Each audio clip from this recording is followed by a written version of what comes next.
দেখুন কত সুন্দর হয়েছে সোনপাপড়িটা। আসসালামু আলাইকুম, সাপোর্টের তরফ থেকে আপনাদের সবাইকে স্বাগত। আজকে আমি করে দেখাবো সোনপাপড়ি।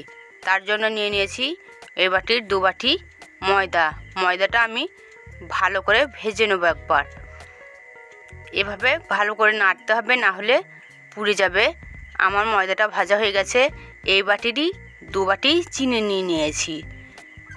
এই চিনি দিয়ে দিচ্ছি হাফ বাটি পানি।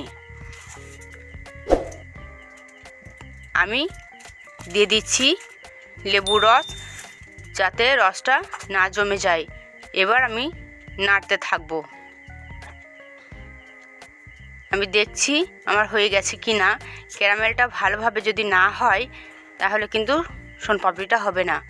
এখনও একটু নরম আছে, আমার এটা হয়নি। আবার একবার দেখে নিচ্ছি। দেখুন কত সুন্দর জমে যাচ্ছে। এটা আমার তৈরি হয়ে গেছে। আমি এবার এটাকে নামিয়ে নেব। আমার ক্যারামেল তৈরি করা হয়ে গেছে। এই বাসনে সাদা তেল আমি বুলিয়ে নিয়েছি। এবার ক্যারামেলটা ঢেলে দেবো। প্লিজ ভিডিওটি প্রথম থেকে শেষ অবধি দেখবেন, স্কিপ করবেন না। ভালো লাগলে লাইক এবং চ্যানেলটি সাবস্ক্রাইব করবেন। আমি ক্যারামেলটা তুলে নিচ্ছি। আমার তুলে নেওয়া হয়ে গেছে। এটা গরম থাকতে থাকতেই এইভাবে নাড়তে হবে, খুব গরম, তাই আমি একবার করে নামিয়ে দিচ্ছি। এইভাবেই করতে হবে।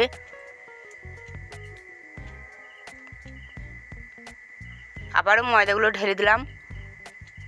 এইভাবে করে নেব লম্বা করে।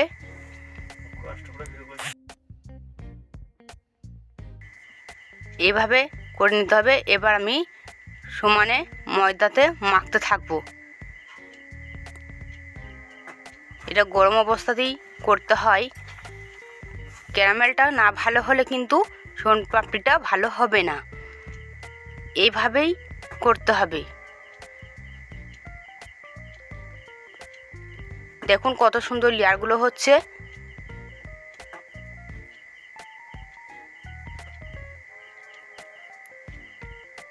প্লিজ লাইক করবেন।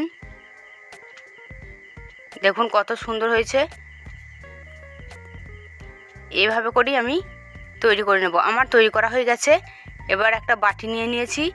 বাটির মধ্যে এইভাবে করে আমি তুলে নিচ্ছি। আবারও একটা দেখাচ্ছি। বাটিতে এইভাবে চাপ দিয়ে তুলে নিচ্ছি। আমি এইভাবে সবগুলো তৈরি করে নেব। দেখুন আমার তৈরি করা হয়ে গেছে। কত সুন্দর লাগছে দেখুন। আমি ওপরে চেরি দিয়ে দিয়েছি। মেয়েরা খাচ্ছে।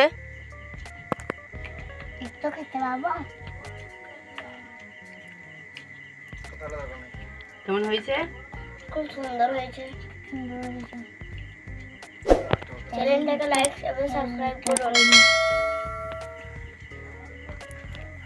বাড়িতে একবার হলেও ট্রাই করে দেখবেন।